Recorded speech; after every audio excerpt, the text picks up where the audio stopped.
staff are friendly, that the caring is evident, and that the personal stake that they have in the education of the students is evident as well, that the students are going to come. And it's not just the teachers, it's all staff in the building that can be significant in the lives of the youth in the building. The students that were in our group felt that small community was crucial to having that sense of belonging, and the learning and the teaching being individualized allowed students who had left to once again come back. The door was open, they felt that they would be welcomed when they returned, and that they could pick up their education where they had left off. We asked about the shared facilities model, and someone in our group said that if you have a worker and you breach, that you won't necessarily want to come to school because it's no longer a safe place because your worker will be in the building and you will be breached. However, they did think that it would be wonderful to have medical individuals like, nurses, doctors in the facility. That would be beneficial. Hands-on projects were one aspect of learning that they were intrigued with. The suggestion is that we need to add things to what Scott is, but we can't leave everything that Scott is right now behind. And it was also commented that personal issues are going to prevent our students from coming to school, and it isn't going to necessarily matter what the school looks like, that those issues are going to continue to be a barrier. But on the other hand, the students do want to know that somebody cares. How do you engage students and what will get them there every day? And somebody said, first of all, breakfast. We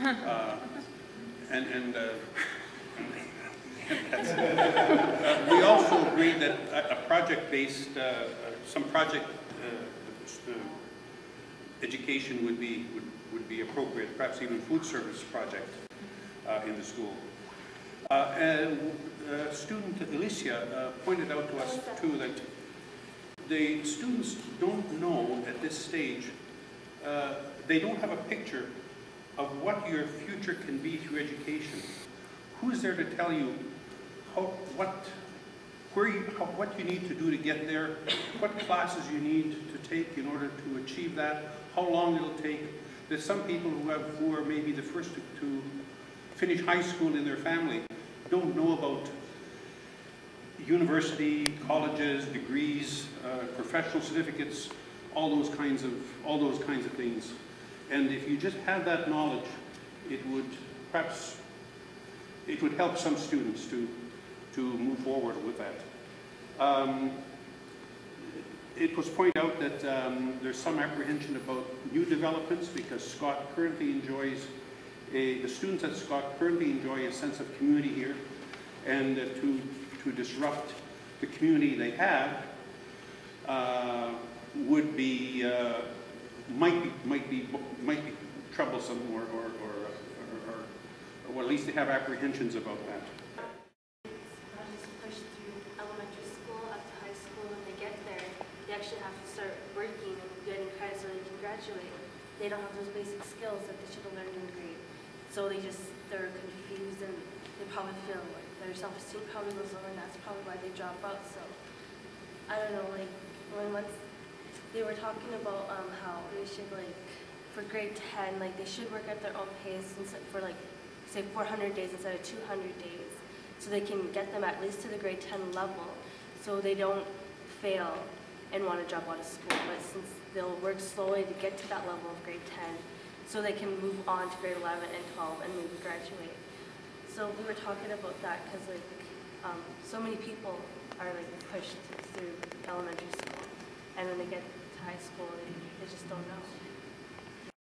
That the facility meets the needs of the next generation. And one thing we came up with right off the bat was that things are going to change. And so flexibility and adaptability were important. We also talked about that the facility also needs to accommodate a community of learners because it's a high school. We talked about that this may mean a 12-month school year, and that you know, the school would then also need to, or the facility would need to accommodate the planning from a 12-month perspective. So making sure that the degree that it's integrated with all of the other partners would facilitate that 12-month learning opportunity. We talked about that, make sure that the learning was fun and the atmosphere was fun, and especially earlier in the day that there was more tactile, more opportunities to use tactile learning. The idea of continuous progress, and that you know, students who come and go need to be able to continuously learn, and that process, this generation or next generation, is very valid. And the obstacles they felt too for students to go through that continuous learning sometimes is because of responsibilities within the family. School every day, and to better understand that, we spoke a little bit about the reasons why not.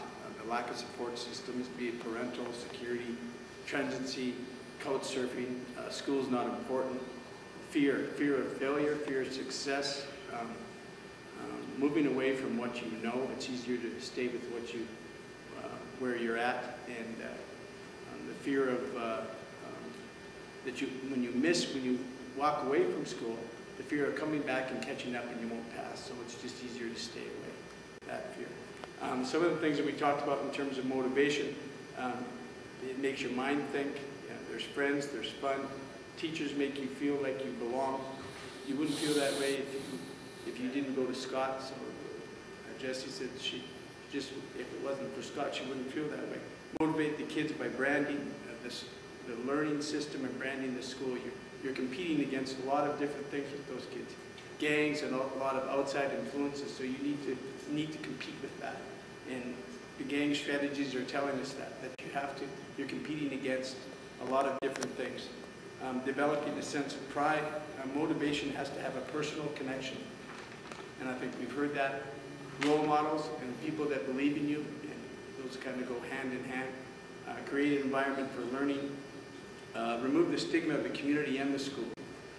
There's a wonderful, if you've read the article of Canada's Worst Neighborhood, I encourage you all then to read the article by Cassidy McFadden that really argues that it's Canada's worst neighborhood and the benefits of North Central and Scott Collegiate. The changed perception of why you go to school, and that personal connection, as Jessie said, education is her way of changing her way of